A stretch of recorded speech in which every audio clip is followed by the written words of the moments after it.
Launch হয়ে গেল dose coin এবং এক্সআরপির ইটিএফ এবং এক দিনের মধ্যে 54.7 মিলিয়ন ডলারের ভলিউম কম্বাইন করে দেখালো ডোজ কয়েন এবং এক্সআরপি। কত বড় ফ্যাক্টর হয়ে দাঁড়াতে পারে এটা পরবর্তীকালে ডোজ কয়েনের বুল র্যালির জন্য, এবং এক্সআরপি কত ডলারে যেতে পারে, ডোজ কয়েন ইন ফিউচার কত ডলারে নামতে পারে, যে জায়গায় ডোজ কয়েনকে পারচেস করা উচিত হবে, পরবর্তীকালে আর কোন কোন কয়েনের ইটিএফ লঞ্চ হতে পারে, এবং ডোজ কয়েনের ক্ষেত্রে একখানা ডেট উঠে আসছে যে ডেটের আগে অবশ্যই আপনাদেরকে ডোজ কয়েন কিনে রাখা উচিত। তো এতগুলো ফ্যাক্টর নিয়ে আজকে আলোচনা করা হবে, একটু স্কিপ করবেন না আজকে ভিডিওটি দেখার পর ভালো লাগলে অবশ্যই ভিডিওকে লাইক করে দিন। চ্যানেলটি আমাদের নতুন বংক্রিপ্টো 2.0 এটাকে সাবস্ক্রাইব করে দেবেন, এবং আমাদের পুরনো চ্যানেল যেখানে 25,000-এর কাছাকাছি সাবস্ক্রাইবার রয়েছে সেখানে এডুকেশনাল কন্টেন্ট পাওয়ার জন্য অবশ্যই নিচে ডেসক্রিপশনে দেওয়ার লিঙ্ক থেকে ভিউ করতে এবং সাবস্ক্রাইব করতে ভুলবেন না। আর ডেসক্রিপশনে ওই লিঙ্কগুলোর মধ্যেই কিন্তু আপনারা আমাদের টেলিগ্রাম চ্যানেলের লিঙ্ক পেয়ে যাবেন, সেখানে জয়েন হয়ে যান ডে টু ডে আপডেট থাকার জন্য।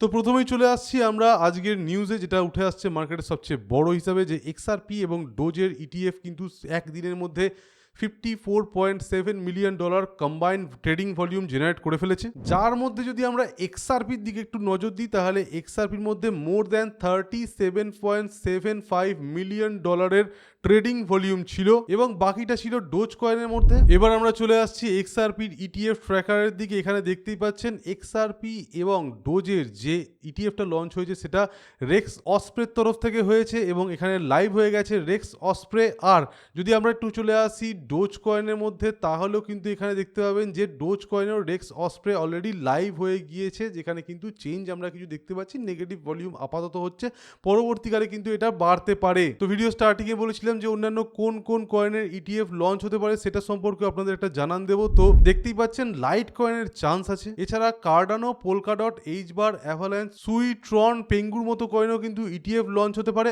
আমাদের মতে চেন লিঙ্ক কয়েনেরও কিন্তু ইটিএফ লঞ্চ হওয়ার সম্ভাবনা রাখে, তবে একটা বুল মার্কেটেই এতগুলো ইটিএফ তো লঞ্চ হতে পারে বলে মনে হয় না। কিন্তু এর পরবর্তীকালে কোনো কয়েনের ইটিএফ লঞ্চ হওয়ার যদি চান্স থাকে তাহলে সেটা লাইট কয়েন আর চেন লিঙ্ক কয়েনের হওয়ার সম্ভাবনা রাখে। ডোজ কয়েন এবং এক্সআরপির ক্ষেত্রে এর পরবর্তীকালেও কিন্তু বেশ কিছু বড় কোম্পানি ইটিএফ লঞ্চ করতে পারে বলে এই মুহূর্তে নিউজ উঠে আসছে, যার মধ্যে সিকিউরিটি অ্যান্ড এক্সচেঞ্জ কমিশনের আন্ডারে already grey scale dose coin trust একখানা ফাইল ইস্যু করে দিয়েছে, ফর্ম S1, যেটা রেজিস্ট্রেশন স্টেটমেন্ট বলা হয়ে থাকে, এটা কিন্তু অলরেডি করে দিয়েছে। পরবর্তীকালে এই সংক্রান্ত কাজ আরো হবে। সেই সাথে দেখতে গেলে এক্সআরপির মধ্যে কিন্তু grey scale, pro share, wisdom tree, coin shares, 21 shares ইত্যাদি বিভিন্ন বড় কোম্পানির এক্সআরপির ইটিএফ লঞ্চ হওয়ার চান্স রাখে। এখন এই জায়গায় দাঁড়িয়ে সবার মনে যে কোয়েশ্চেনটা আসছে সেটা হলো এটাই যে আমরা ডোজ কোথায় কিনবো আর এক্সআরপি কত দূর যেতে পারে, ডোজ কি অল টাইম হাই ব্রেক করবে। মেনলি তিনটে কোয়েশ্চেন আসছে, এবার আমরা চলে আসছি এই তিনটে কোয়েশ্চেনের ফ্যাক্টরে। তো প্রথমেই আমরা ডোজ নিয়ে বলবো, কারণ ডোজ কয়েনের ইটিএফ লঞ্চ হওয়াটা কিন্তু একটা বিরাট বড় পজিটিভ নিউজ হয়ে দাঁড়াচ্ছে ডোজ কয়েনের হোল্ডারদের জন্য, কারণ এবার তারা একখানা গ্যারেন্টি পেয়ে যাচ্ছে যে ডোজ কয়েন নিজের অল টাইম হাই ব্রেক করবে। আর সেই সাথে যারা ডোজ কয়েনকে আমরা যখন পারচেস করতে বলেছিলাম ওই অ্যারাউন্ড 0.088 ডলারের কাছাকাছি, সেই জায়গা থেকে পারচেস করে আছে, তারা তো ব্যাপক একখানা প্রফিটে অলরেডি আছে, তারা হয়তো আবারও কিনেছে। অ্যাভারেজ যাদের এখানে 10-15 সেন্টের কাছাকাছি আছে তারা কিন্তু একটা ব্যাপক প্রফিটের মধ্যে অলরেডি রয়েছে, এবং পরবর্তীকালে আরও প্রফিট করার সম্ভাবনা রাখে। এবার আপনারা একটুখানি মনে করে দেখুন 2013 সালের ডিসেম্বরের 6 তারিখে ডোজ কয়েন লঞ্চ হয়েছিল, যেটা একখানা কমপ্লিট মিম, অর্থাৎ এক কথা বলতে গেলে একটা জোক। এই জোকের আকারে কিন্তু লঞ্চ করা হয়েছিল, এবং তার পরবর্তীকালে ডোজ কয়েন কিন্তু ব্যাপক হারে ফেমাস হয়ে যায়, এবং ইলন মাস্কও কিন্তু এটাকে সাপোর্ট করতে আরম্ভ করেন। পরবর্তীকালে আরও বেশ কিছু বড় বড় ইনভেস্টরদের মধ্যেও কিন্তু আমরা ডোজ নিয়ে হাইপ দেখতে পাই। একখানা মজার কথা হচ্ছে ডোজ কয়েনকে 2015 সালে যিনি ডোজ কয়েনের মালিক বা যিনি ডোজ কয়েনের ইনভেন্টার তিনি কমপ্লিটলি সেল করে দিয়েছিলেন, অর্থাৎ যতগুলো ডোজ কয়েন উনি হোল্ড করতেন একখানা গাড়ি কেনার জন্য সেটাকে সেল করে দেন, এবং আজকের ডেটে ডোজ কয়েনের মার্কেট ক্যাপ আছে যেটা 39.93 বিলিয়ন ডলারের, সেটা কিন্তু ওই গাড়ির কোম্পানির মার্কেট ক্যাপের চেয়ে বেশি। তো আপনারা বুঝতেই পারছেন ক্রিপ্টো কত দূর এগিয়ে এসছে। আর যদি আপনারা মনে করে থাকেন যে আপনারা লেট হয়ে গেছেন তাহলে কিন্তু একদমই সেটা সত্যি কথা নয়, এটা কিন্তু স্টার্ট হচ্ছে। কিছু এক্সেপশন হয়তো আপনারা দেখতে পাচ্ছেন, সেগুলো বাদ দিয়ে ম্যাক্সিমাম কয়েন কিন্তু পরবর্তীকালে ফ্লারিশ করবে বা পাম্প করবে, এবং সেই সমস্ত কয়েনের মধ্যে আপনাদের পজিশন নেওয়াটা দরকার। ডোজ কয়েনও কিন্তু তার মধ্যে একখানা অন্যতম কয়েন, যেটাকে অ্যাটলিস্ট স্পটে আপনাকে কিন্তু কিনে রাখতেই হবে, যাতে করে ইটিএফ লঞ্চ হয়ে যাওয়ার পর এই কয়েনটার মধ্যে যে সমস্ত পজিটিভ নিউজ আসবে এবং তার পরবর্তীকালে কয়েনটা পাম্প করলে, অল টাইম হাই ব্রেক করলে আপনারা সেই প্রফিটটা গেইন করতে পারেন। তো একটু যদি আমরা বিটকয়েনের চার্টে চলে আসি এবং রিকল করার চেষ্টা করি যে এর আগে কি হয়েছিল, তাহলে 2024 সালের জানুয়ারি মাসে আমরা দেখতে পেয়েছিলাম বিটকয়েনের ইটিএফ লঞ্চ হয়, তার পরবর্তীকালে কারেকশন নেওয়ার আর খুব একটা সুযোগ পায়নি বিটকয়েন, এবং আমরা দেখতে পাই একদম কিন্তু বিটকয়েন কন্টিনিউয়াস পাম্প করে প্রপার ওয়েতে আমরা দেখতে পাই সাইডওয়েজ যখন মুভমেন্ট হয় সেখানেও কিন্তু প্রপার ব্রেকআউট হয়, এবং এইভাবেই যে আবার ডোজ কয়েন কাজ করবে তার কিন্তু কোনো রকমের গ্যারেন্টি নেই। তার কারণ ডোজ কয়েনের ওভারঅল ডমিনেন্স বিটকয়েনের তুলনায় অনেক অনেক কম। সেই হিসাবে দেখতে গেলে ডোজ কয়েন কিন্তু অনেকটাই দাঁড়িয়ে আছে টোটাল মার্কেট ক্যাপের গ্রো করার ওপর, এবং ডোজ কয়েনকে বাড়তে হলে টোটাল মার্কেট ক্যাপ বা টোটাল মার্কেট ক্যাপ 3 যেটা হচ্ছে অল্ট কয়েনের মার্কেট ক্যাপ সেটাকে গ্রো করতে হবে। তবুও যা চার্টের কন্ডিশন আপনারা কিন্তু ডোজ কয়েনকে ধরে রাখতে পারেন অ্যাটলিস্ট $1 ওপরে তো গিয়ে দাঁড়াবে। ডোজ কয়েন ইটিএফ লঞ্চ হয়ে গিয়েছে এবং পরবর্তী 6 মাসের মধ্যে হওয়ার সেটা সম্ভাবনা আছে। আর ভিডিও স্টার্টিংয়ে যে ডেটটা আপনাদেরকে বলছিলাম সেটা হচ্ছে ডিসেম্বর 6, এবং এই টাইমের মধ্যে বেশ কিছু অ্যানাউন্সমেন্টও নতুন করে হতে পারে, এবং ইলন মাস্কের তরফেও কিন্তু কিছু রকমের বড় অ্যানাউন্সমেন্ট আসতে পারে। আর যারা এই কথাগুলোকে মাথায় রেখে ডোজ কয়েনকে স্পটে পারচেস করতে চাইছেন তাদেরকে বলি, I am not your financial adviser, do your own research before investing in any cryptocurrency. Dose coin just একটা জোক থেকে স্টার্ট হয়েছিল, এখন অবধি একটা বিরাট বড় জায়গায় চলে এসছে, পরবর্তীকালে যে যাবে তার কোনো রকমের 100% গ্যারেন্টি নেই। তাই নিজের কমপ্লিট লাইফ সেভিংকে কিন্তু কোনো রকম মিম কয়েনের মধ্যে দিতে যাবেন না। তবে এখন অবধি এটা আর মিম কয়েন নেই, প্রচুর কাজ একসাথে করছে এবং বিরাট বড় একখানা পোটেন্সিয়াল রাখে, এবং আশা করছি যে পরবর্তীকালে এটা অল টাইম হাই ব্রেক করতে পারবে। সেই হিসেবে আমরা মনে করছি 0.249, আবারও বলছি 0.249 এই ডলারে আপনাদেরকে ডোজ কয়েনে একটা অর্ডার আপনারা মেরে রাখতে পারেন। কারেকশন একটা নিচ্ছে এবং আশা করি এটা নেবে পরবর্তীকালে, এবং সেক্ষেত্রে আপনার একটা অর্ডার যদি এখানে মারা থাকে তাহলে কিন্তু অত্যন্ত ইজিলি আপনারা ডোজ কয়েনকে পারচেস করতে পারবেন একখানা বেটার প্রাইসে। এবং ডোজ কয়েনের প্রপার যদি সাপোর্টের কথা বলেন, এটা অ্যারাউন্ড 20 সেন্টস থেকে 25 সেন্টসের মধ্যে আছে। আশা করি ওই জায়গায় অতটা ফল হবে না, যদি হয়েও যায় তাহলে ইজিলি বাউন্স করবে, তাই স্পটে যারা কিনছে তাদের খুব একটা প্রবলেম হওয়ার কথা নয়। এবার যদি আমরা একটুখানি এক্সআরপির দিকে চলে আসি, এক্সআরপি নিয়ে আপনাদেরকে আগেও বলা হয়েছে যে প্রাইস ড্রপ করেছে এবং পরবর্তীকালে আরও করতে পারে, যে $2.8 কাছাকাছি এটা চলে আসতে পারে এবং তার পরবর্তীকালে গ্রো করার চান্স রাখে। কত ডলারে যেতে পারে অনেকেই অনেক রিউমার্স ছড়িয়ে দিচ্ছে যে $10 $15 যেতে পারে বা আরও বেশি, অনেকে তো ফালতু কথা বলছে, একদম বলছে যে $250-500 যেতে পারে, সেগুলো একদমই পসিবল নয়। যেটা ম্যাক্সিমাম পসিবল সেটা হচ্ছে একটা বুলরানের ক্ষেত্রে, যেহেতু এক্সআরপি অলরেডি একখানা বিরাট বড় টার্গেট অ্যাচিভ করে ফেলেছে, এবং যারা ওই 50-60 সেন্টেও এক্সআরপিকে পারচেস করেছিলেন একটা ব্যাপক রিটার্ন তারা অলরেডি পেয়ে গেছেন অ্যারাউন্ড 500%-এর কাছাকাছি। সেই অনুযায়ী দেখতে গেলে ইজিলি যেটা অ্যাচিভেবল টার্গেট সেটা হচ্ছে $4.5-5, অর্থাৎ এখান থেকে 70-80%-এর easy target very much possible, সেটা আপনাদেরকে বলছি। হ্যাঁ, এখানে কারা সেল করবে 100%, যারা ওই 50-60 সেন্টে কি $1-এও এক্সআরপি পারচেস করেছে তারা কিন্তু ওই জায়গায় সেল করবে, আর যারা $2 বা তারও ওপরে পারচেস করেছে, $2.5 পারচেস করেছে, ইভেন যারা $3 পারচেস করেছে তারা এই জায়গায় 25% কি 50% সেল করবে। অবশ্যই পরবর্তীকালে প্রাইস বাড়ার একটা সম্ভাবনা রাখে। আপনাদেরকে কি করতে হবে সেক্ষেত্রে, যখনই এক্সআরপি $3.64 ওপরে উঠে আসবে আপনারা ট্রেলিং আরম্ভ করে দেবেন, অর্থাৎ স্টপ লসটা উপর দিকে তুলতে আরম্ভ করবেন। যদি কখনো এক্সআরপি $5 ক্রস করে যাওয়ার পর আবার ডাউনে যেতে আরম্ভ করে এবং তারপরেও আপনারা দেখতে পান যে অ্যারাউন্ড 40%-এর কাছাকাছি ফল হয়ে যাচ্ছে, $3 নিচে প্রাইস চলে আসছে, সেক্ষেত্রে আপনারা এখান থেকে বেরিয়ে যাবেন। তা বাদ দিয়ে এক্সআরপি সেল করতে যাবেন না। এক্সআরপি এখন অবধি অনেকটা গ্রো করার চান্স রাখে এবং অল্ট কয়েনের বুল র্যালি এখন অবধি শেষ হয়ে যায়নি, আমরা কিন্তু অল্ট সিজনের মধ্যে এন্টার করে গেছি। বিটকয়েনের ডমিনেন্সের চার্টে যদি একটুখানি চলে আসি তাহলে উইকলি চার্টে এলে আপনারা দেখতে পাবেন সবেই ব্রেকডাউনটা হয়েছে। এখন অবধি মেজর চান্স আছে ডমিনেন্স পড়ে যাওয়ার।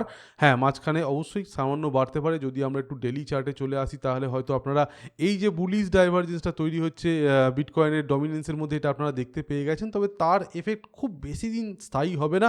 এই মাসের শেষের দিকের পরবর্তীকালে কিন্তু অল্ট কয়েনের মধ্যে আরও বেটার পাম্প আমরা দেখতে পেতে পারি, এবং যেহেতু 25 বেসিস পয়েন্টসের রেট কাট এসছে, আমাদের এক্সপেকটেশন যা ছিল এক্স্যাক্টলি তাই হয়েছে। প্রাইস সামান্য ফল করেছে, তারপর বেড়েছে এবং আবারও কিন্তু কারেকশনের দিকে আসছে। এবার লং টার্ম যে পাম্পটা আমরা এক্সপেক্ট করছি সেটা আসতে গেলে কিন্তু টাইম লাগবে, এবং সেই টাইমের মধ্যে অনেক কয়েনও কিনতে হতে পারে, অনেক ট্রেডও আপনাদেরকে নিতে হতে পারে। একদম প্রপার একখানা ক্রিপ্টো মার্কেটের স্ট্র্যাটেজি যদি আপনাদেরকে ফলো করতে হয় তাহলে আপনাদের জন্য কিন্তু বেশ কিছু সার্ভিস আমাদের অলরেডি ওপেন হয়ে রয়েছে, যেগুলো টেলিগ্রামের মারফত আপনাদেরকে দেওয়া হয়, যার মধ্যে নিজেদের পোর্টফোলিও ম্যানেজ করার জন্য অলরেডি আপনাদের জন্য পিএমএস বা পোর্টফোলিও ম্যানেজমেন্ট সার্ভিস আছে। নিজেদের পোর্টফোলিও যেটা আপনারা অলরেডি বানিয়ে ফেলেছেন তার চেক করার জন্য চেকিং সার্ভিস রয়েছে।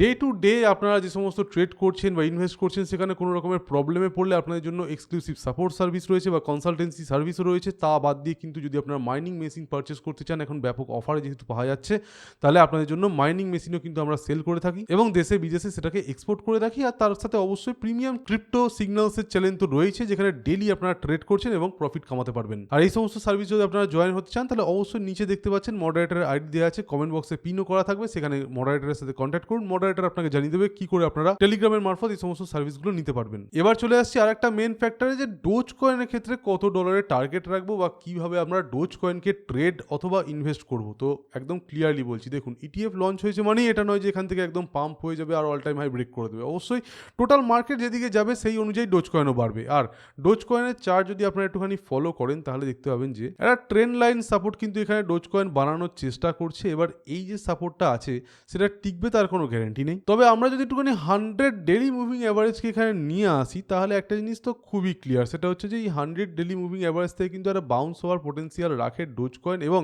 এই যে গ্যাপটা 100 মুভি অ্যাভারেজ থেকে যেটা তৈরি করবে সেটা কিন্তু খুব বেশি করতে পারবে না। তো সেই হিসাবে দেখতে গেলে অ্যাট সাম পয়েন্ট যদি ডোজ কয়েনের প্রাইস কারেন্ট মার্কেট থেকে অ্যারাউন্ড 10 to 12% কাছাকাছি ফল হয়, তাহলে কিন্তু চান্স থাকবে এখানে 100 ডেলি মুভিং অ্যাভারেজকে টাচ করে যাওয়ার বা এই গ্যাপটা অত্যন্ত কমে আসা। সেক্ষেত্রে কিন্তু একটা চান্স থাকবে ডোজ কয়েনের মধ্যে নতুন করে একখানা বাই জোন তৈরি হওয়ার। আর এইটাই হচ্ছে সেই জোন। আমাদের মতে এই অ্যারাউন্ড 23 থেকে 25 সেন্টের মধ্যে কিন্তু একটা চান্স আছে ডোজ কয়েনের প্রাইস নেমে আসার এবং তার পরবর্তীকালে বাউন্স করার। সেই হিসাবেই ওই $0.249 যেটা একদম স্টার্টিংয়ে বললাম, সেটা আপনাদেরকে জানিয়ে রাখলাম যে ওই জায়গায় আপনারা অর্ডার মেরে রাখতে পারেন যারা স্পটে কিনছেন। এবার যারা ফিউচারে লিভারেজ সহকারে ডোজ কয়েনকে ট্রেড করার কথা ভাবছেন, তাদেরকে আবারও বলছি, ফিউচারে লং টার্ম কয়েন কিনতে যাবেন না।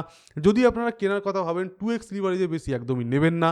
আর যদি আপনারা নেন 2x লিভারেজ, তাহলে কিন্তু অবশ্যই আপনারা এই 23 সেন্টের কাছাকাছি একটা অর্ডার মেরে রাখতে পারেন এবং সেক্ষেত্রেও কিন্তু চান্স আছে প্রাইস ড্রপ করার। এবং আপনারা কিন্তু অবশ্যই ডিসিএ করার জন্য 21 সেন্টের কাছাকাছি আর একটা অর্ডার মেরে রাখবেন।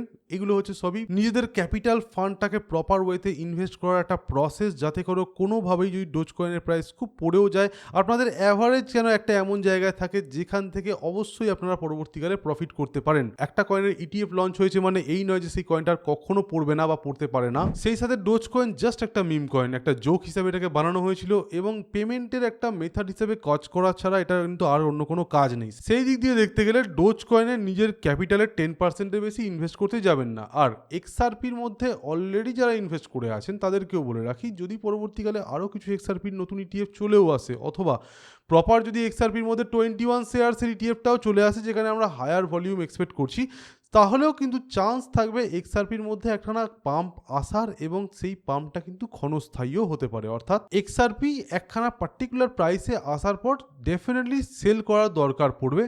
আর সেই সেলিং রেঞ্জটা আপনাদেরকে আজকেই বলে দিলাম, আপনারা কিন্তু ওই জায়গায় করতে পারেন। অলরেডি এর আগে যখন আমরা আপনাদেরকে এক্সআরপি কিনতে বলেছিলাম, তখন 40 সেন্টের কাছাকাছি দাম ছিল এবং এই বছর যে XRP all time high break করার সম্ভাবনা রাখে সেটাও বলা হয়েছিল। ফার্স্ট টার্গেট দেওয়া হয়েছিল আই থিঙ্ক $1.5 কাছাকাছি। এই জায়গায় বলা হয়েছিল 25% সেল করতে, আর $3.5 থেকে $3.5 সেকেন্ড সেল করতে বলা হয়েছিল। সেগুলো যারা করেছেন তারা অবশ্যই বাকিটা হোল্ড করুন। আর যারা এখন কেনার কথা ভাবছেন অথবা এই $2, $1.5 এরকম কোনো একটা জায়গায় কিনেছেন, তারা ওই $4.5 থেকে $5 মধ্যে একটা অর্ডার মেরে রাখতে পারেন। সেই জায়গায় গেলে কিন্তু আপনারা মিনিমাম 50% সেল দেবেন। পরবর্তীকালে $10, $20, $100 কোথায় যাবে এক্সআরপি কেউ বলতে পারে না, কিন্তু নিজেদের একখানা রুল এবং পলিসি প্রত্যেকে ফলো করবেন, যেটার উপর বেস করে অ্যাট সাম পয়েন্ট আপনারা কিন্তু কয়েনগুলোকে সেল দেবেন। কখন যে বিয়ার মার্কেট আরম্ভ হবে সেটা এক্স্যাক্টলি কেউ বলতে পারে না। আগেও কিন্তু এরকম হয়েছে যে কয়েনগুলো বাড়তে বাড়তে হঠাৎ করে একদিন উইকলি চার্টে একটা বড় নেগেটিভ ভলিউম এলো, তার পরবর্তীকালে কিন্তু আর কোনো দিন ওই প্রাইসে এই কয়েনগুলো ফিরে যায়নি। এর মধ্যে অনেক ভালো ভালো কয়েন আছে, যার মধ্যে একসময় Web3 এবং গেমিংয়ের আন্ডারে কাজ করা স্যান্ডবক্স, মানা, অ্যাক্সি ইনফিনিটির মতো কয়েন আছে, যে সমস্ত কয়েন একবার উইকলি চার্টে পড়তে আরম্ভ করে আমাদের মনে আছে সেই টাইমটাও, তার পরবর্তীকালে এই কয়েনগুলো কিন্তু আজকের ডেটেও এই প্রাইসে যেতে পারেনি। তাই কয়েন যেখানে কিনেছেন ঠিক আছে, সেলটা কিন্তু আপনাদেরকে অবশ্যই করতে হবে, যাতে করে আপনারা কখনোই ফেঁসে না থেকে যান এবং পরবর্তী আবার 4-5 বছরের জন্য ওয়েট না করতে হয়। তো এই ছিল একটা ইম্পর্টেন্ট ভিডিও এক্সআরপি এবং ডোজের ইটিএফ নিয়ে। ভিডিওটি ভালো লেগে থাকলে লাইক করতে, শেয়ার করতে ভুলবেন না। চ্যানেলটিকে সাবস্ক্রাইব করে দিন এই ধরনের কন্টেন্ট ডেলি পাওয়ার জন্য। আর নিচে ডেসক্রিপশনে দেওয়া লিঙ্ক থেকে আমাদের টেলিগ্রাম চ্যানেলেও জয়েন হয়ে যান। তো আজকের মতো এখানেই। Thank you for watching our video. Stay safe, happy investing, by.